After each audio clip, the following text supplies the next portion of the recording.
KK Fossor from the band Them, and you are listening to Sonic Perspectives. Happy Halloween. Searching o'er land and sea, I have left no stone unturned.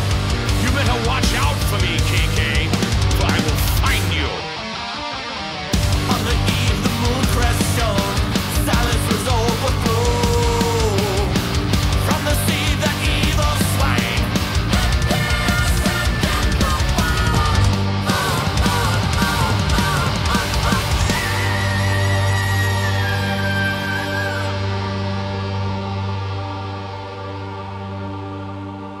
G'day folks, and welcome to another Sonic Perspectives interview. After that intro, I think you have an idea of what to expect.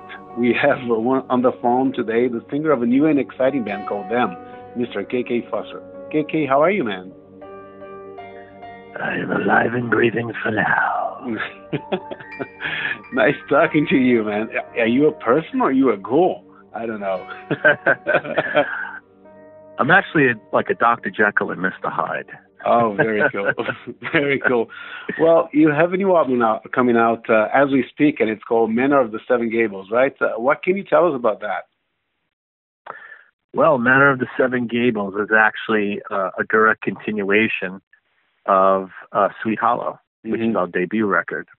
It actually takes place thematically. It takes place moments before the ending of Sweet Hollow and continues. So if you put both albums together, from a storyline perspective, it is one continuous story. And this particular part of the story is there's more death and destruction, but there's lots of fire, let's put it that way. Well, props to you for betting on such an ambitious concept when the average attention span is 30 seconds of each song, right? I think it's the age of instant gratification, right? Yeah, the attention span is pretty low, so people seem to be enjoying the concept, so that's great. But we always consider music as number one first. Then it's the story. So, but the music drives the story, and we just have a great time doing the whole entire thing. So. And I understand that the main songwriter is Marcus Ulrich, your guitar player, but how did everyone else in the band contribute to the album? And what came first, the storyline, the lyrics, the riffs? This, on the first record, we were originally it was just going to be a recording project when it was first thought out, but it evolved into a band. When we look back, Marcus Ulrich and myself were the writers of the record, and everyone else contributed their own individual parts to the basic rhythm, the rhythmic structure. But this time, it's not just Marcus Ulrich. We have Marcus Johansson, the other guitar player. He also contributed 3 songs to the record as well. And so as far as how, what begins, even before the music, we actually talk about the mood. And the mood of the story is actually governed by how many beats per minute will each song be. And so we laid out a basic structure of mood, which equated to beats per minute, and then from there they started writing music. And as the music was being written, depending on where it felt like it should fit in the story. Let's say one song was written. Here's the song, Troy. That song, it's track 4. That song is track 7. That song is track 2. Carefully looking at the chart, carefully looking at, the feel, the drive of the music, that really determines what slot, what position it goes in, in the final layout.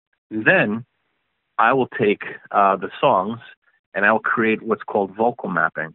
Vocal mapping consists of where there's dialogue, where there's, singing.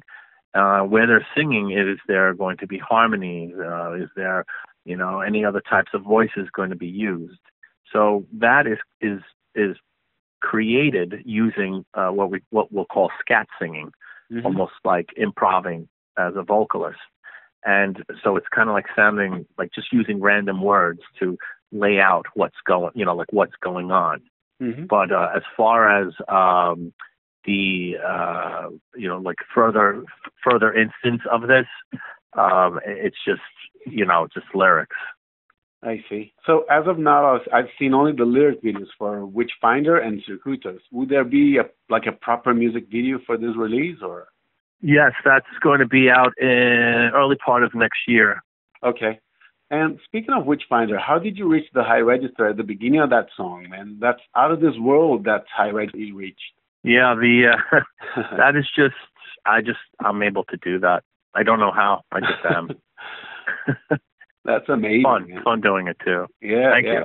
And my favorite song in this release is probably Refuge in the Manor, which, has a bit of a trashy vibe. I get an Anthrax vibe from it, at least in the main riff. And, the album works better if you listen to it from start to finish, of course, but this one and a couple of other songs, they work as a standalone track as well, right? Yes, they do. Uh-huh.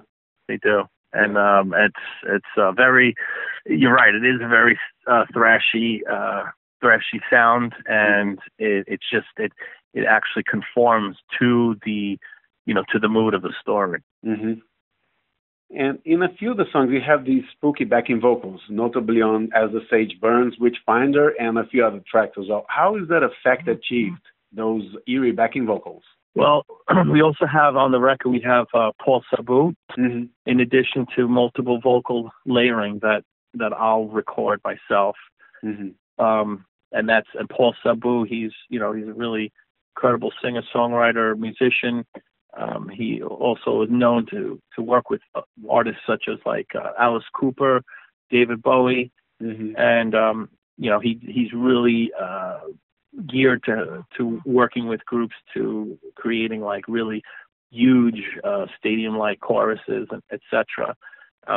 We didn't get to use as much as we wanted of his voice in the songs, but he's in there, and he definitely adds an additional layer that helps sculpt the sound we were looking for. Okay.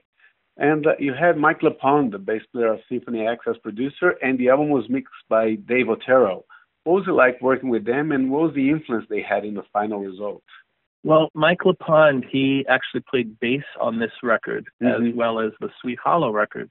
And he doesn't really play with us live because he's so busy with Ross the Boss and Symphony X and other projects that he plays regularly with.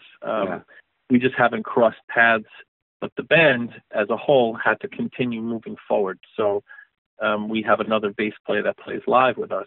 Mm-hmm. But Mike LePond is really, really into what them is doing, and he really puts his all in, and he created incredible bass lines that basically doesn't conform to exactly what the guitar players are doing, and it just broadens the horizon musically and rhythmically. As far as Dave Otero is concerned, Dave Otero, he's magical when it comes to actually mixing and mastering. He's a great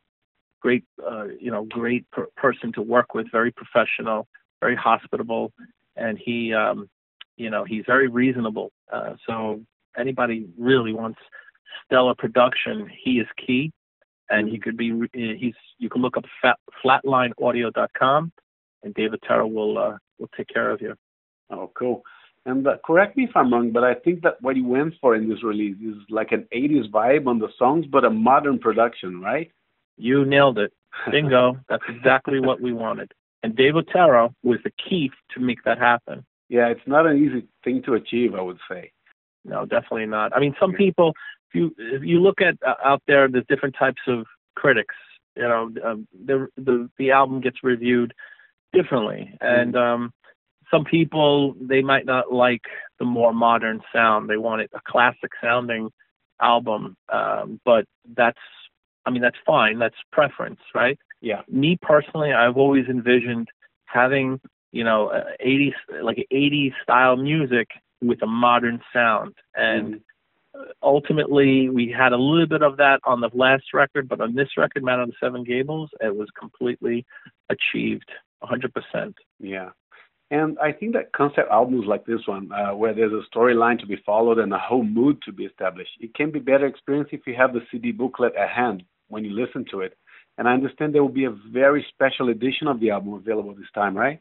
Yes. And besides that, what's going to be, the lyrics are included. And as far as when we perform live, we're going to have a tour book that will basically tell the whole entire story up until this point. Mm-hmm. So anybody who would actually attend the show would actually be able to, when they go home and they're looking through the pictures and, and just looking at, everything that the book has to offer visually, they can actually read what the story was about, what they were watching, what were they watching live.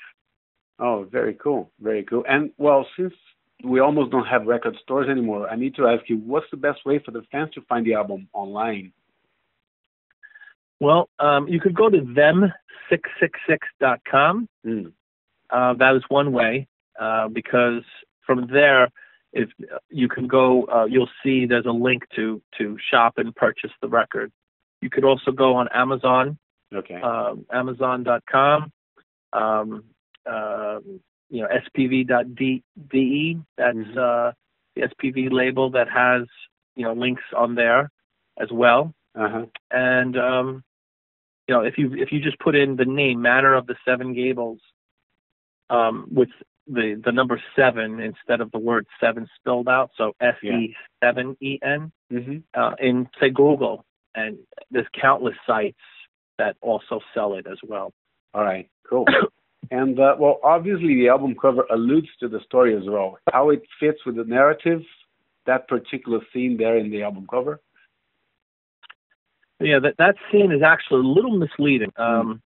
So the viewer who is actually experiencing the artwork sees KK Fossor standing over this like a hunter strangling a maid, and what that represents is KK Fossor is overseeing a whole entire story that is unfolding before him, whereas Peter Thompson, who's the villain or the protagonist of the story, he is actually contracted to hunt down and bring KK Fossor to justice for all the debts that lay in his wake in Sweet Hollow.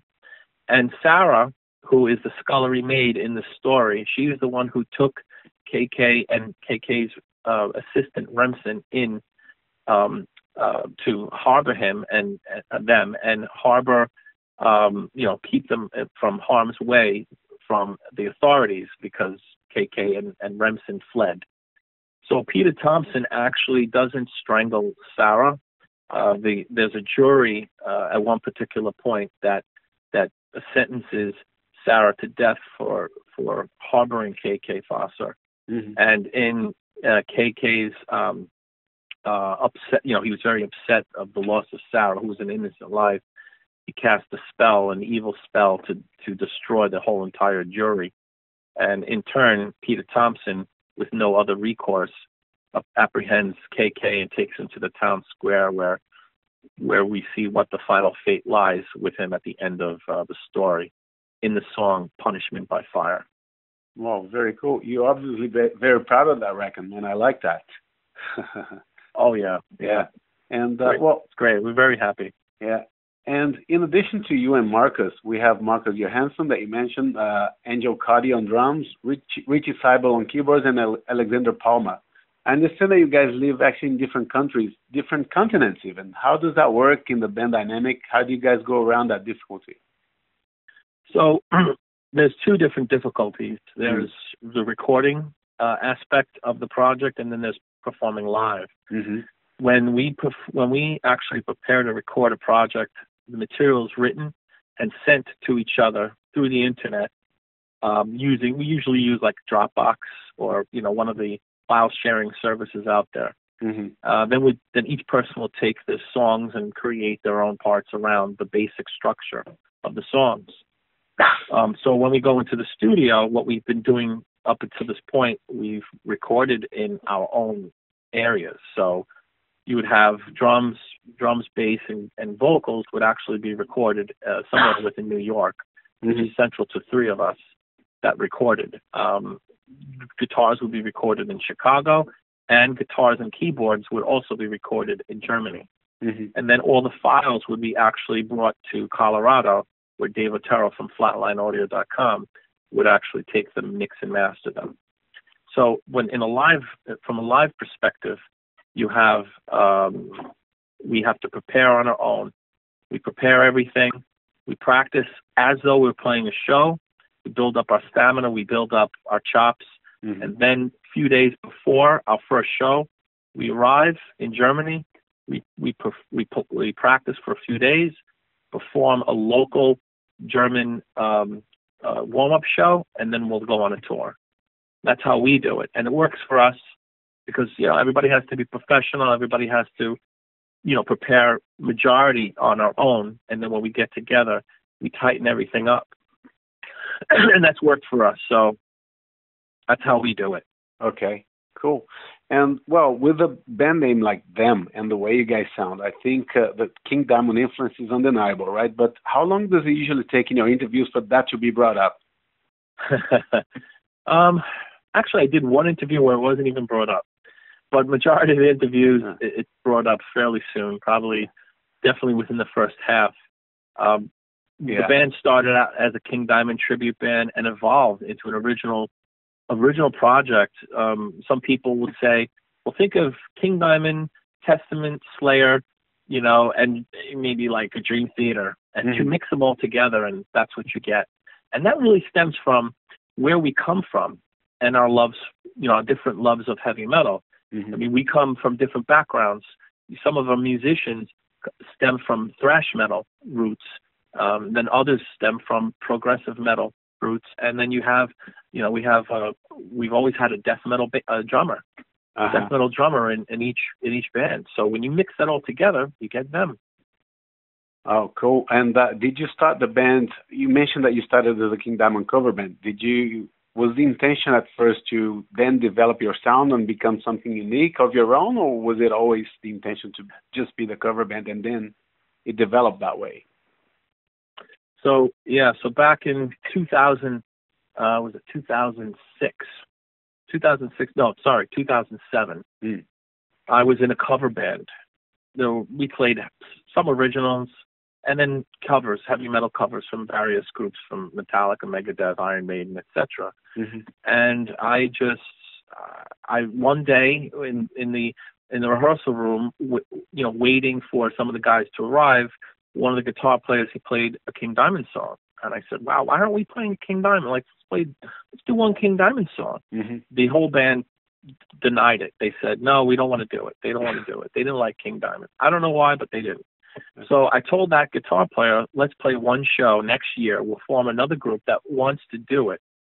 And let's do one show next year. So I got the rest of the musicians I got from a band that I was in, a thrash metal band that I was in back and stopped in 1992 called Cold Steel. So I got a few of those members, and we formed a them King Diamond tribute band, and we were going to play one show. But you fast forward 3.5 years later, we played probably over 30 shows, and not even within our home area. We played all over the place. And halfway throughout that time period, I was saying to myself, you know what? I have 3/5 of Cold Steel, who was an up-and-coming speed metal, thrash metal band back in the late 80s. And, I have 3/5 of Cold Steel here. Why can't we write something original, offshoot, heavier, maybe a little thrashier than what we have here with doing King Diamond cover songs? We were very accurate with what we did. People loved it. They really enjoyed it. But I never wanted to just do that, no disrespect. I love King Diamond. He's definitely an influence. He's a master storyteller, master musician and artist. And I never personally wanted to even have anybody think that I was ever trying to replace him or replicate him or clone him. I was never trying to do that ever, not once. Anything we did originally, it's 100% original. Yes, there is some influence. Yes, there is tips of the hat or nods to King, because without King, we wouldn't have gone this route, you know. So I've always respected him, and he knows who we are. He knows about us. He's reached out to me, and I've spoken to him personally before. So it's pretty remarkable where it was, where it is, where it's going. We're very excited, and we'd like to evolve a little bit further, but keeping the core music, the core sound, not straying too much from that, which is, we want it to be heavy. We want it to be sometimes fast, sometimes slower.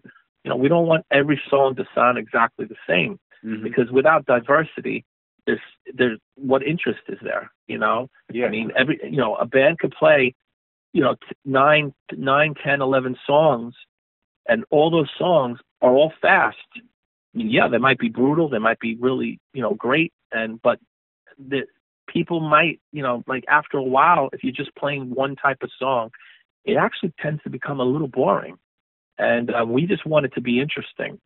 And not everybody will understand that. Some people say, we don't like when they play the slower songs. Okay, well, they're there. And they're there for a reason. So as time goes on, we have a formula that we stick with, and it's working for us. And there will be people that will understand it, and there will be people that won't understand it. But we enjoy what we do. We enjoy performing. We enjoy creating the music, and hopefully we do more in the future. Yeah, and one thing you just touched on is about diversity in your sound. There's definitely a lot more dynamic and diversity in your album than the usual nowadays, than the usual output. So, you should be proud of that, man.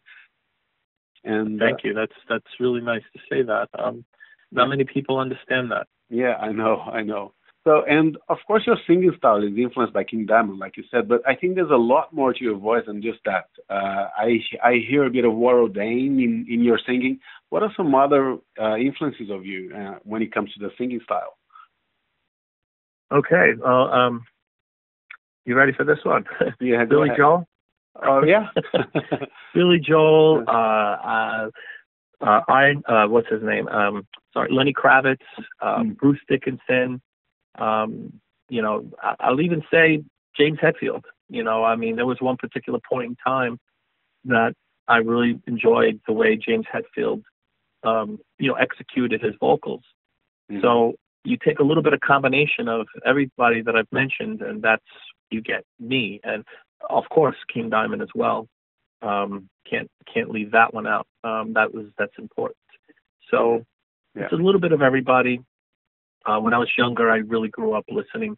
Before I even started listening to heavy metal, I listened to Billy Joel. I love Billy Joel, and I'm from Long Island, and Billy Joel's from Long Island, so I really enjoyed that. But then I got introduced to metal, Judas Priest, Iron Maiden. Iron Maiden was the first, as a group, just brought me into heavy metal full force. So Iron Maiden is a huge influence in my life. I love Iron Maiden. I always will. They're forever. Yeah. And of course, Judas Priest as well. So, you look back and you look at how metal has evolved, and it's gone in so many different paths. I can't fail to acknowledge, proud that some of my influences are heavy metal. And without that, I wouldn't be where I am without those artists that I adored when I was growing up. Yeah, for sure. And you just mentioned a bit about the tour preparations. How are you going to bring that story live on the stage? How are you going to bring those characters to life? Would there be actors as well? Yes, so there will be. We did numerous European runs. We did a U.S. and Canadian run for Sweet Hollow, the debut record. Now with Man of the Seven Gables, we're going to do something similar, but there'll be more runs over the course of time. Through each show, we would have the story that would be told by certain enactments on the stage, with additional actors and actresses that will tour with us. And we do have costumes and props and There's different types of scenery that's added, and it's very entertaining. Mostly everybody that leaves the show will definitely be, they'll be. I hear sometimes people saying different, like, wow, this was great. They had a great time, and that's the goal. That people leave with two things in mind. They were entertained, and never bored. They were entertained. The actual performance flowed, and they enjoyed the music. So It's very important that people leave feeling great after the show, and I believe we've been accomplishing that for the most part. So this time, it's no different. It's going to be, we're going to build up on that. So, expect to see the theatrical elements intertwined within our live performance. And for you in particular, how long does it take you to prepare to go on stage? Because you have makeup on as well, right? Do you have like a ritual to get in character and everything, or is it easy for you? Yes, I do. It takes about an hour and a half just to put the makeup on. Oh, wow. And so I will start preparing about 2 hours before we go on. Okay, so when the band will get there, they'll arrive. They'll set up to do a sound check. They do the sound check. Everybody splits off. Maybe get something to eat, relax a little bit, and I keep a close eye on my watch, on the clock to make sure that I start preparing 2 hours before we're scheduled to go on, so I'm ready. So by the time all the makeup, there's a facial prosthetic that gets glued onto my face, and then I have makeup that goes around that. Once that is adhered to my face, it takes time between the rest of the garb and gear that I put on and getting into character and warming up my voice, and there's so much involved. It takes time, so I give myself 2 hours. From listening to another interview you gave the other day, I know you have kids. How old are they, and what do they think of what you do? So my children are almost 23, almost 21, and my youngest is 16, going on 17, or I should say going on 21, because she's something else. Anyway, let's see. My oldest son, he is involved. He was involved heavily with music and theater, so he kind of understands what I'm doing, but he thinks I'm nuts. My youngest son thinks I'm nuts. Flat out thinks I'm nuts. Crazy. They find it amusing in a sense, but they still think I'm crazy, because how many of their friends' fathers do what I do? None. Zero. My daughter, on the other hand, I've actually. To be honest with you, actually, all three of my children have been involved in my projects ever since they were old enough. My daughter, actually, she sang on the debut album, Sweet Hollow. She also played the role of Mary and Miranda on Sweet Hollow. She also plays the role of some voices from Mary at the beginning of Manor of the Seven Gables, and she also plays one of the girls in the intro, because there's three kids playing a game called Ghost in the Graveyard in the beginning of Manor of the Seven Gables. My daughter, she's an unbelievable singer. Her heart does not lie in heavy metal, but she is a fantastic, stellar singer. Maybe hopefully one day it's more in the lines of pop, but hey, you know what? Whatever she's really good at, do it the best she can do. And that's where she's at. So she actually understands me, I think, the most, but she too still thinks I'm crazy. It must be cool to have a daddy in the music business, man. That was never my case, but anyway. Yeah. So the new album comes out today. Where can the fans be informed about the upcoming tour dates? In your website, I guess, right? The website, them666.com. Also, facebook.com. /thembandofficial. Our band is heavily involved with our Facebook page. People might write something, they'll respond fairly quickly. We tend to, if you like the page, people, we have a lot of information going out every week. So find out. As soon as the tour is going to be announced, that will go up there. And, that's pretty much where you would go. Okay. And do you have an estimation of when they'll start to be announced, the tour dates? I would say by the end of the year, the tour dates will be announced. Okay.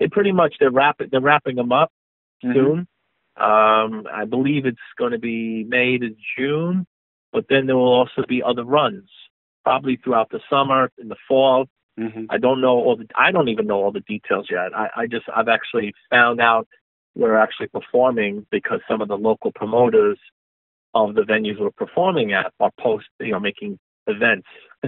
So I'm finding out, we're playing there. Like I know what countries we're playing in, but I just don't know all the venues yet. It's still not 100% final. So probably, like I said, probably within the next month or so, it'll start being announced and heavily pushed once the third video comes out, which will be a video. Okay. Cool. Well, I live here in Toronto, so I'll keep an eye out for the tour dates, man. Hopefully you're here. Oh, yeah. Yeah. We will be doing a Canadian run that I don't know when. It will be after the European run. So there'll be, it will probably consist of Toronto, Montreal, and Quebec City. So at least areas, and probably go into different dates on the East Coast. But that's not first. The first thing is we're doing various countries in Europe, and then we'll do the U.S. and Canadian runs after that. But when we first started, it was the flip. We did U.S. and Canada first, then we did Europe. All right. So this time we're doing it the reverse. So. Oh, that's fine. Looking forward to that date, man. I'll keep an eye out for that. Please come say hi. Come say hi to KK. I will. Well, let's finish off with a song from the new album, man. Which one would you pick just to close the interview? Wow. Which one would I pick? I'd have to go with Punishment by Fire. All right. Very cool. Well, congratulations once again on such a great album, man. And thank you for your time. Thank you. Thank you. Have a great day. We'll see you on tour. Yeah, see you soon. Bye-bye. Keep metal alive. Later, brother. Thanks. Bye-bye. That's it, guys. Thank you for listening, and I hope you enjoyed this interview with KK Fossor of Them. Please remember to subscribe to our podcast in order to get notified of all our interviews, as well as our Talking Perspectives podcast. Make sure you like us on Facebook and Twitter, and check us out on www.sonicperspectives.com. We'll leave you with the song Punishment by Fire from the new Them album, Manor of the Seven Gables. Take care and rock on.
Mr. Fossor. It seems that your time here is about to end.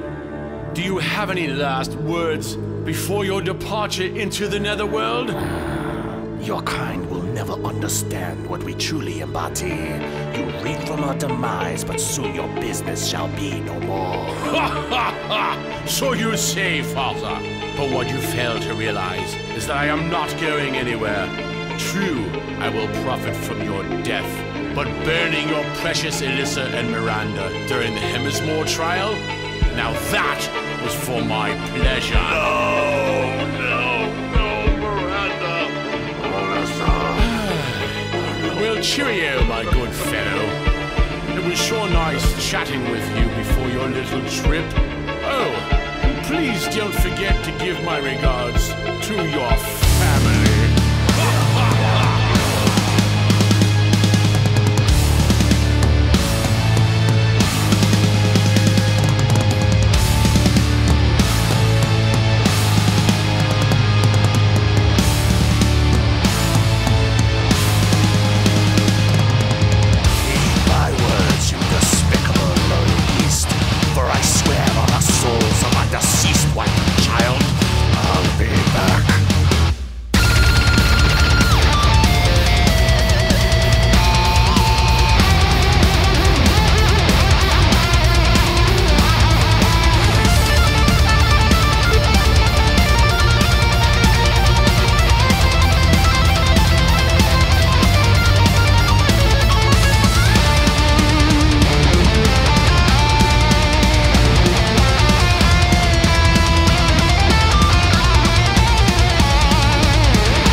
Your efforts are futile, old man. Et super sum celebras